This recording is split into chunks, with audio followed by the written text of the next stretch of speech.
Efendim merhaba ben Oğuzhan. Anam beni doğuştan star yapmış. Ver müziği. Yani star mı yapmış?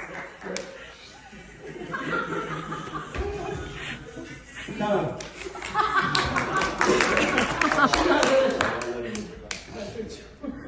Herkes anlatıyor. Şimdi arkadaşlar. Bana attık mı abi?